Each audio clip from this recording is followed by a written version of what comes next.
Perperis here for the Conquer The Gauntlet Pro Team. Today for Technique Tuesday, we're going to be covering hammer time. Hammer time, you take a 10-pound hammer, hit a 60-pound block of wood down along a track, and then you go to the other side and hit it back down to the beginning. I think it's about 12-ish feet. So what I have here is a 10-pound hammer and a 16-pound hammer. As with most things in obstacle course racing, you can break it down into two main topics: strength and technique. So the first thing, strength, what we want to work on is back muscles and arm muscles. Ideally, you can do a sport-specific movement, so something that mimics the action of swinging a hammer. If you chop wood, that's a perfect thing. That'll bring you increase your strength and endurance for doing a similar motion like swinging a hammer. If you're in the gym, you can take I would take one of the tricep extension ropes, hook it up to the cable machine, and I start it up here and actually swing it down, kind of like I'm swinging a hammer. That's going to give you a specific, sport-specific movement that you need for hammer time, but it's also going to give you the ability to do progressive training.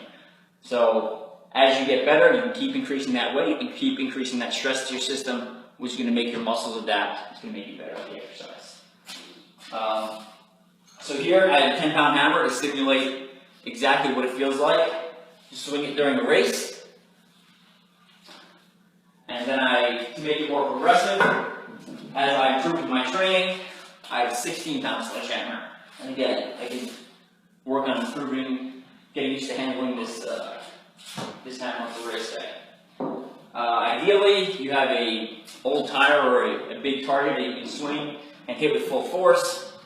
Right now, I have this little tire and a bunch of sandbags that I can swing and practice my technique on, but it moves pretty good. So I don't hit that very often, just kind of occasionally. One of the gyms I go to has a big tire right back that I'll practice on more regularly. Specifically for training this, you can do just dry swings where you just kind of get used to moving the weight around and getting used to your technique, where you start up high and as you swing, your hand slides down, just like you would if you were chopping wood. A good training technique I like to use is Tabata intervals. So Tabata intervals is 20 seconds of work, 10 seconds of rest, repeated it 8 times. So for that, I go over and do 20 seconds of swinging, followed by 10 seconds of rest, and I repeat that until I hit my total of 8 intervals.